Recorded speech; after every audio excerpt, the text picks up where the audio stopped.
Hello, my lovely people. Good morning, good afternoon, good evening, good night. Welcome to my YouTube channel. My name is Jen. This is the first time you're seeing me. Thank you so much for stopping by. My return subscribers, I love you. So this Dele Pharaoh to me is arrest.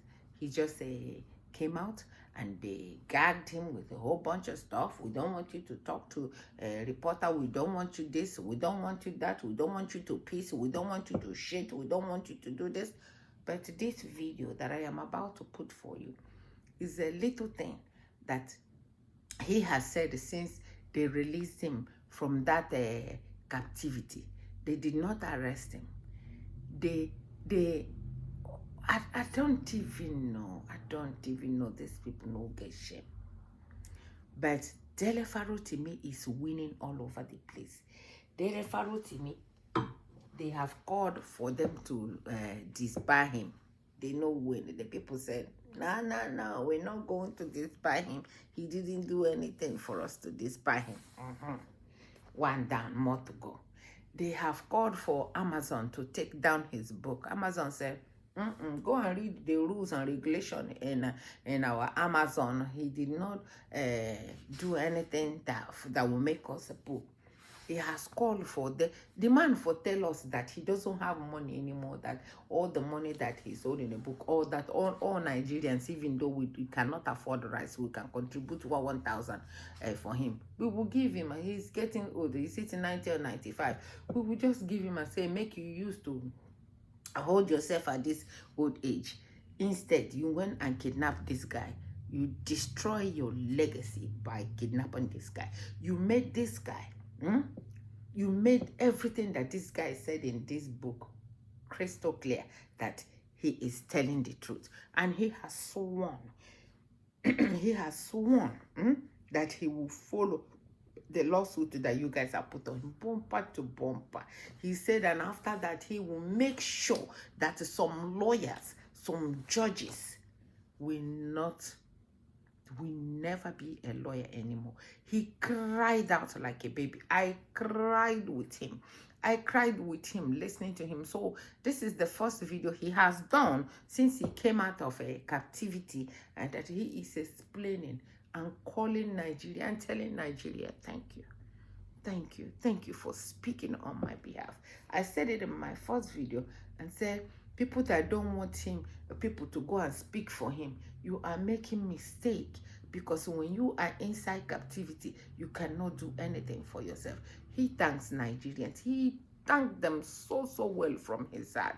He thanked Peter Obi. He thanked Shore. He thanked everybody. He called them by their names. He swore that this is not going to be the end of this case, that he will go vigorously. That's his English show, because me, I know sabi this type of English. The man go school well. I like this man, I love this man. And I thank every one of you that fought for him. I thank every one of you that spoke for him. I thank every one of you that said, release Dele Pharaoh to me. I thank you guys, Nigerians. Nigerians, you guys rock. Just hear it from him, the way he thanked all of you and the promise that he made to Nigerians. Hear it. And God bless you for watching. From me to you. Bye-bye. That's where we'll leave the choir behind. Good morning, everybody. It's great to be back with you this morning.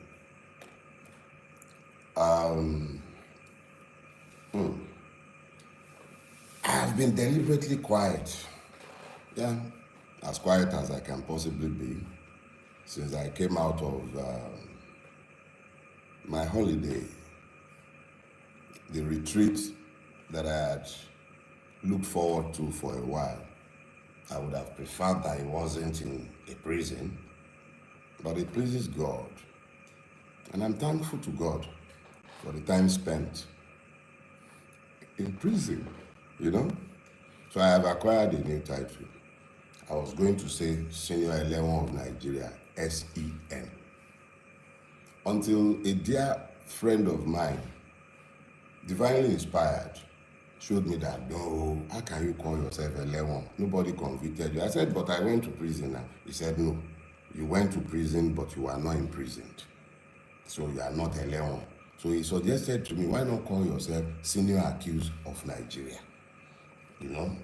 So now I'm an SAN.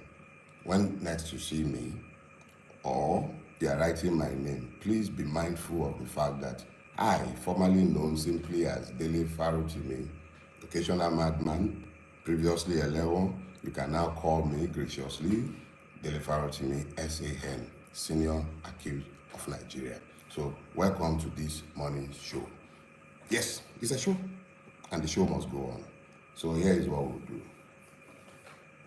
I told myself that I hold too many of you an unrepayable debt of gratitude. Too many of you. Look, one of the chief drum bangers for my freedom is my dear brother and friend, David. I spoke with David, I think, the day after I came out of my seclusion, and I promised him I was going to call him back that day, and I haven't managed to do so. And meanwhile, he was supposed to be telling me about several other people that I'm supposed to be calling because of everything so many of you did. Truth of the matter is, you are the best. Nigerians, fantastic human beings. You guys are the very best. And I'll find a way to build these around the sermon that I have assigned myself this morning. Let's get something clear. I was going to title this, Thank You, Debt of Gratitude. I ran out of superlatives with which to either title these or to describe the whole lot of you. I even went ahead, I wrote my outline as usual because I didn't want to be derailed.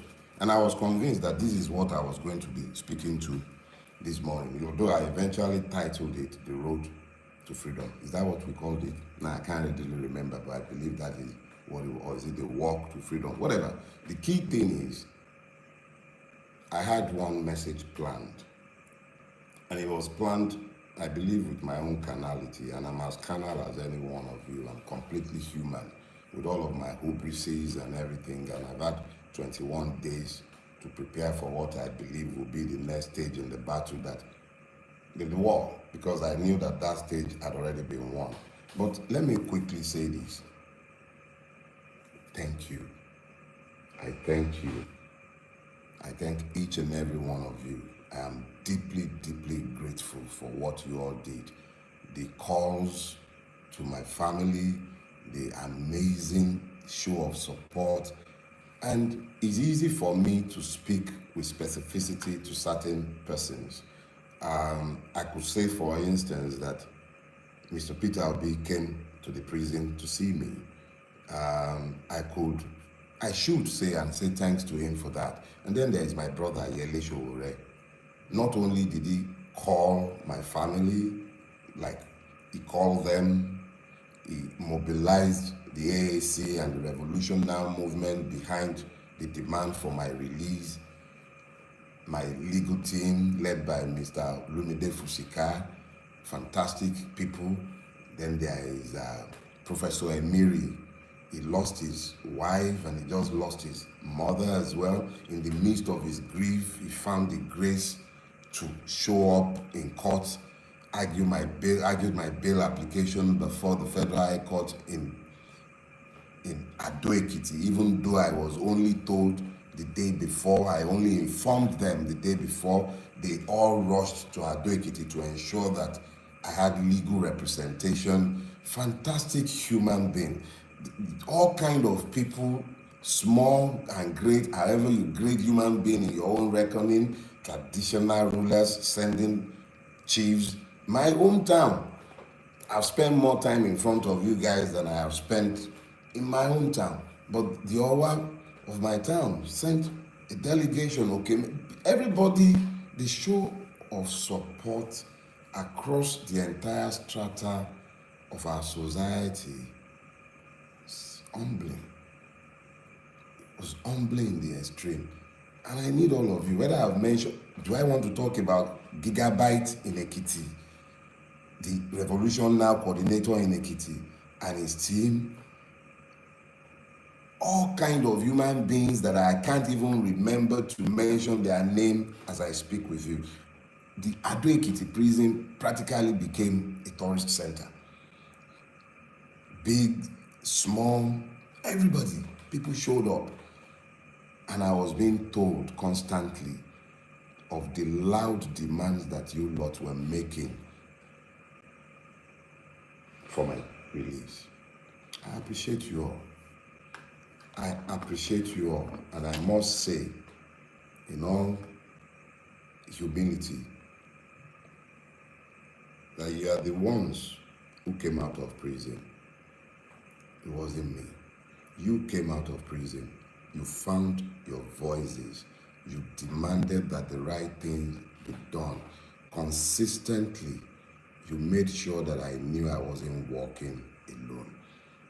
Your voices strengthened me because I heard you even beyond the walls of the prison.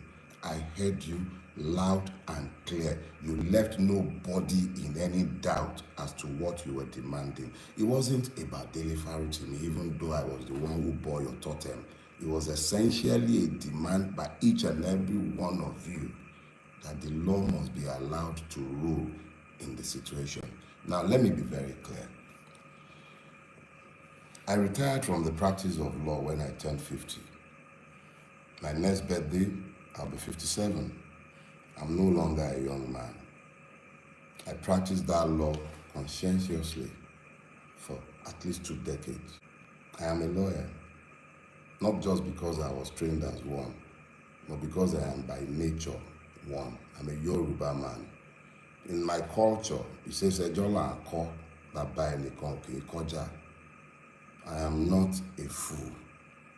When the magistrate spoke, the learned magistrate was very specific in the order that he gave.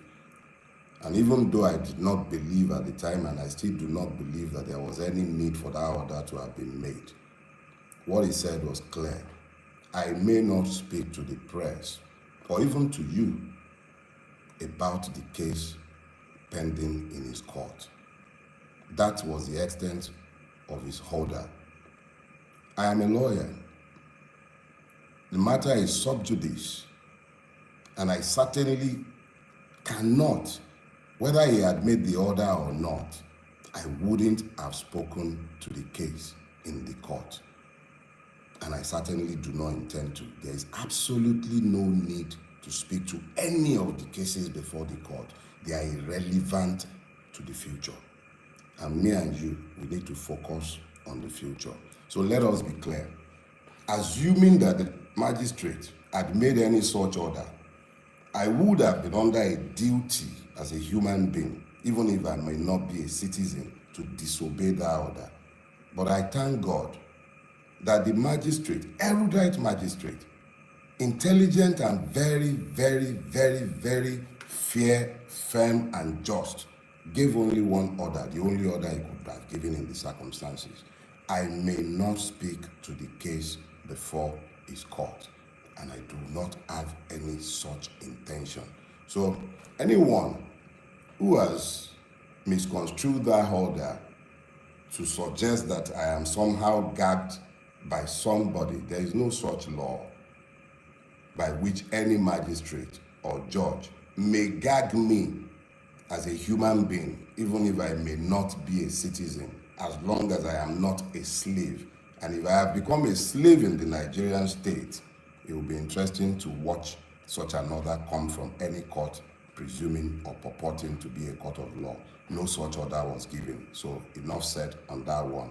I have deliberately kept quiet before today, largely because you left me spellbound. I've been humbled. I'm not a man easily given to humility, but you have humbled me by what you have done before, particularly after my abduction. And I use the word deliberately. I was never arrested. I was abducted. We will talk about that at some other point. But let's be clear. Nobody silences the bell. I may not be silenced. I've merely started talking. So let's go to today's issue. So I want us to talk about the road to freedom. And there goes the note.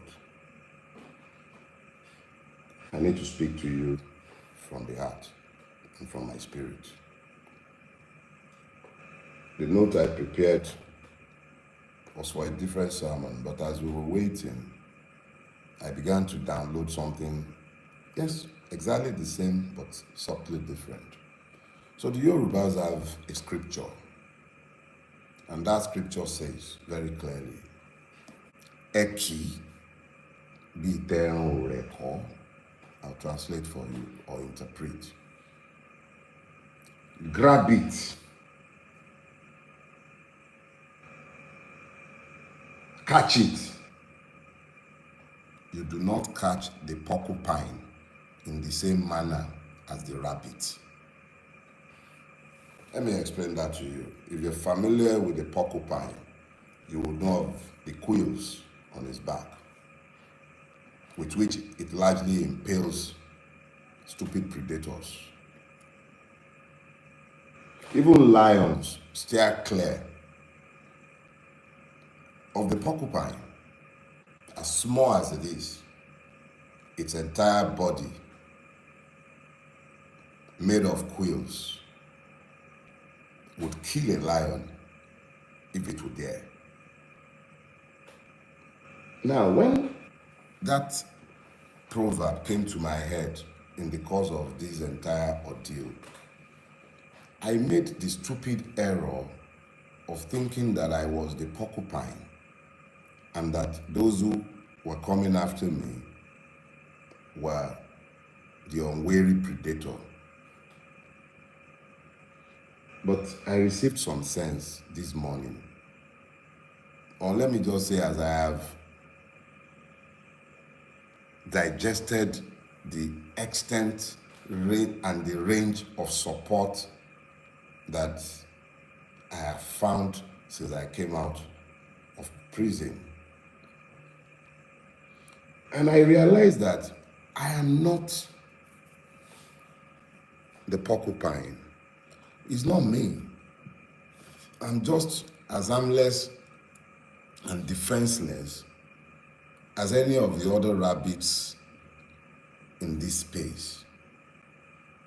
You will remember that for a long time, I have argued that the Nigerian is not a citizen. I even went as far as to have labeled myself for years as the patriot of an unborn nation. And then I believe on my Twitter feed, you find me labeling myself a victim of Nigeria. And I have multiple times spoken to the victimhood of the Nigerian people. I have lamented for years that what truly assails the Nigerian is the complete absence of the rule of law in our country, and how this has left all of us defenseless and as praise in what has become a country of pain. I have spoken to you about this for years, I spoke to you about it, that we are all victims, that we have all become as victims in the country that we have managed to build. I told you how we were all running away.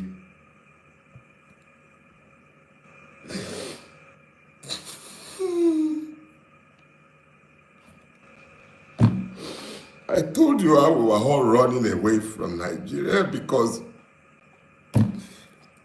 we have built an intolerable country unfit for human habitation. I have called it the evil empire.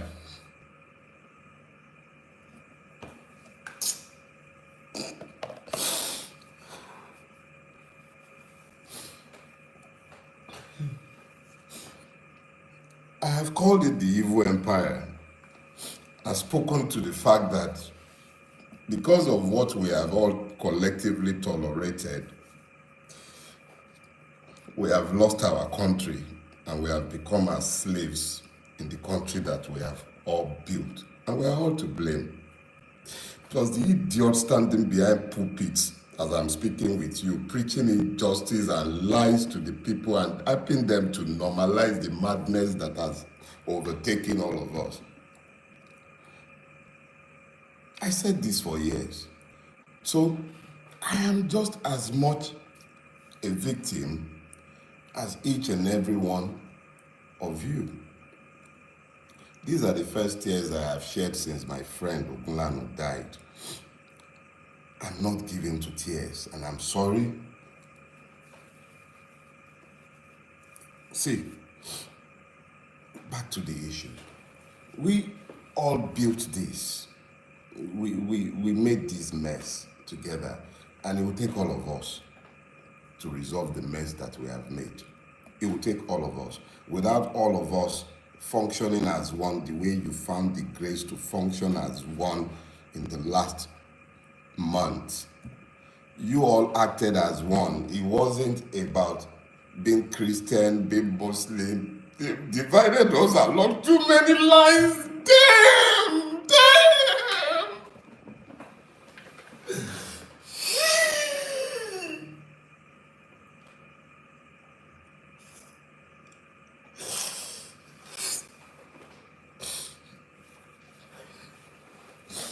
We stopped being human because we became Nigerians. They divided us and we fell for it. Because you wouldn't see me as a Yoruba man, you spoke for me. Because you wouldn't see me as a Christian, you spoke for me. Because you spoke. Because you spoke. Because you spoke.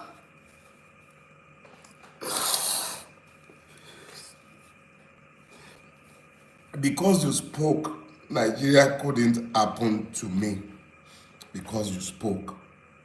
The only reason Nigeria couldn't happen to me is because you spoke. You spoke. That is why Nigeria couldn't happen to me. And yeah, Nigeria couldn't happen to me. Emu, Eki, Biterun Reko. You found your voices. I became you. And in our collective, you couldn't be silenced. And I could not be silenced. So it wasn't me that became the porcupine. It was you, the Nigerian citizens, that became the porcupine. So here is what we're going to do. First question I need you to ask yourself is this.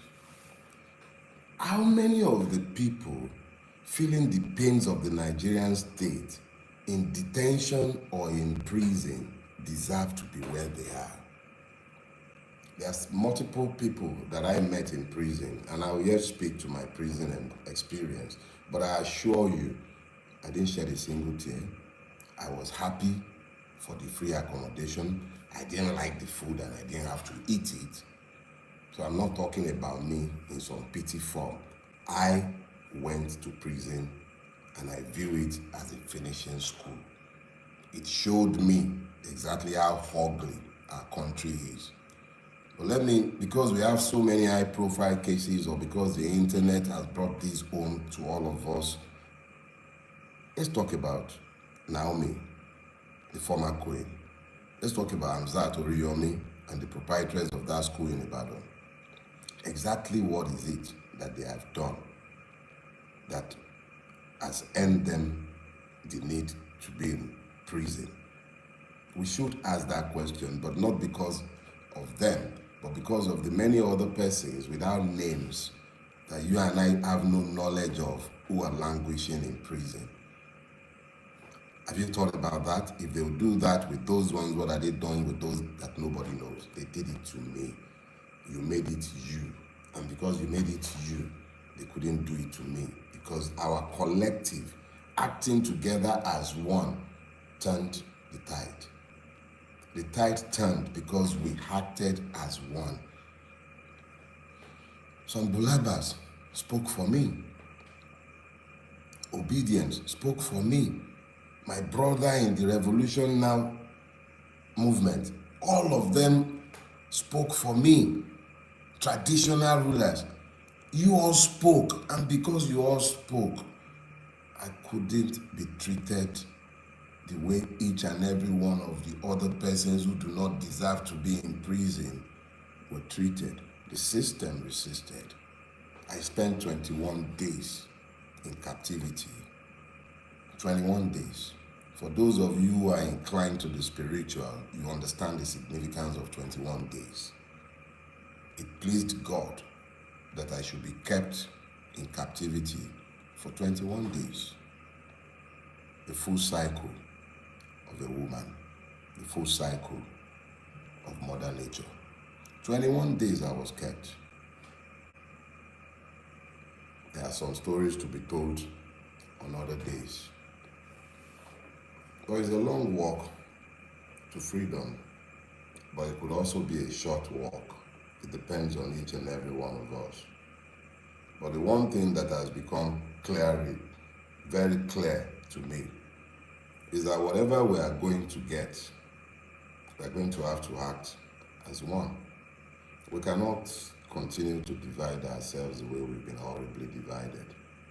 We've got to act in concert, and in acting in concert, we should be able to achieve better results. Yorubas have this proverb. They say, "Àìrìn lọ́wọ́ ọwọ́ ọmọ ejò ló ń ṣekú pa wọ́n." It simply means that if the reptiles, snakes, would act together in concert, then they would not die the way they die, since they rarely ever walk in pairs. We are the ones who have divided ourselves. My current travels, not travels, there is no traveling anything. Let me just say my current experiences or my past experiences, in my own candid opinion, highlight the need why we all have to act in concert. We need to agree what our own enlightened selfish interests might be. And I assure you, there are multiple interests, because there is nothing that afflicts one part of this country that does not afflict the other. There is nothing that afflicts me that I didn't see afflicting multiple others that I saw in prison. And I know of multiple cases on a day-to-day basis in Nigeria where the totality of the flaw or the completion of everything is found in the knowledge that the Nigerian is not a citizen. The struggle ahead of us is the one where we must demand to be citizens. Those of you who desire separate homelands, you are only going to get that when you become citizens. Unfortunately or fortunately for all of us, we are trapped in this monstrosity that is called Nigeria. If we are going to ever come out of the monstrosity, whether that be as different nations or whether that be as one, it would be because we found the courage to become citizens in the space we are occupying today, forget the contrived differences between us, and then ensure that as citizens, we exercise our free sovereign will to do with Nigeria, our home country today, as we care. So those of you who desire Odua Republic or you're desiring Biafra, that's fine. But let's first of all become citizens here. And then we may, as citizens, exercising our sovereign will, have referendums where you can decide democratically, if these homelands should be created. That should be our clear thoughts right now, how to become citizens. You do not become citizens in a place unruled by law. So the struggle ahead of us is to insist on the rule of law in the country in which we live. There are many struggles ahead. I will be seeking legal reliefs. and redress against everyone involved in my abduction.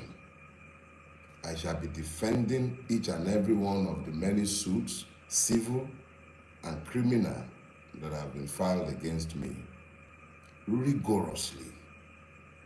When we are done, I shall myself be writing petitions to the LPDC, looking to ensure that some lawyers do not ever practice law in this country again. Let us be clear. I remain your brother. I remain you, Dele Farotimi, Esquire, S.A.N., Senior Accused of Nigeria, victim of Nigeria, but a conscious victim, capable of articulating the conditions of the victim. I am not a victim again. I am a threat. That's what my brother Baldwin says. So, kólókóló tó so májá lọ́rùn ni mo jẹ́ fún yín. Mi ò ṣe é jẹ, kò sí ní tẹ́lẹ̀ fi mí ṣe, mi ò dẹ̀ ní kó lọ́rùn yín. Tolerate me ni o.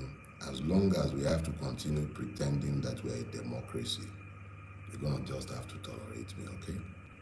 All right, guys. That's for you all.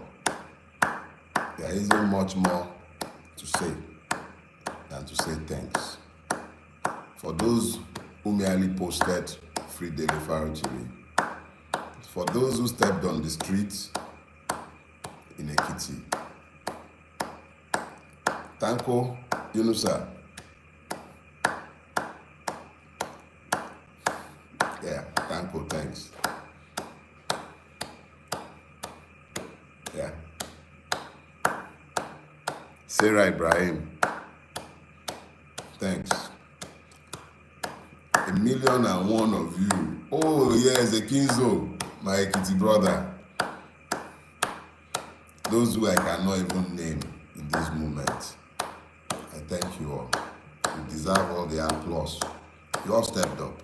Like I was telling my brother Yele when we were talking, each and every person played the part that had been assigned to them of God, or they betrayed it.